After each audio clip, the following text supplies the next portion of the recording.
रियासी आतंकी हमले में घायलों के चेहरों पर अब भी खौफनाक मंजर साफ दिख रहा है। घायलों की आपबीती सुनकर पता चलता है कि कितनी कायरता से हमला किया गया। उत्तर प्रदेश के गोंडा की रहने वाली बिटन गुप्ता कहती हैं कि आतंकी शायद बस में घुसकर सबको मारना चाहते थे। ये तो अच्छा हुआ कि बस खाई में गिर गई, नहीं तो आतंकी अगर बस में घुस जाते तो किसी को जिंदा नहीं छोड़ते। वह यात्रियों की चीख पुकार सुनकर और अधिक गोलियां बरसा रहे थे। करीब 15 मिनट तक बस पर फायरिंग होती रही। उत्तर प्रदेश के वाराणसी निवासी अतुल मिश्रा ने बताया कि मैं और मेरी पत्नी बस के अगले हिस्से के दरवाजे वाली सीट पर बैठे थे। अचानक से बस के सामने का शीशा धमाके से टूट गया।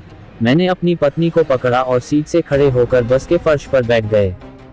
बस में बैठे अन्य यात्री चीखने चिल्लाने लगे। बहुत से यात्री बचाओ बचाओ की गुहार लगाने लगे। चीख पुकार मचते ही बाहर से गोलियां चलने लगीं। बस में बैठे कुछ यात्रियों ने एक दूसरे को इशारा करके चुप रहने को कहा तो 2 मिनट तक गोलियां चलना बंद हो गईं। इतने में बस डगमगाने लगी और फिर से यात्री चीखने लगे। तब बाहर से फिर से फायरिंग शुरू हो गई। मेरठ के रहने वाले तरुण ने बताया कि वह बस के मध्य में ही सीट पर सोया हुआ था। अचानक से बस के शीशे टूटने की आवाज आई। उसकी नींद खुली और वह सीट से खड़े होकर बस के फर्श पर बैठ गया। 1-2 मिनट के बाद ही बस डगमगाने लगी।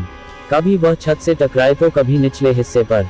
सड़क से बस लहराते हुए खाई में पत्थरों से टकराती हुई एक जगह जाकर रुक गई, लेकिन बस के खाई में गिरने और फिर पत्थरों से टकराने के बाद रुकने तक भी बस पर गोलियां चलती रहीं। तरुण अपने 2 मामा पवन और राकेश के साथ शिवखोड़ी आया हुआ था। दिल्ली के भवानी शंकर ने बताया कि गोलीबारी के बीच मैंने झुककर अपने 2 बच्चों को बस की सीट के नीचे छिपा लिया। मैं उन 20-25 मिनटों को कभी नहीं भूल पाऊंगा।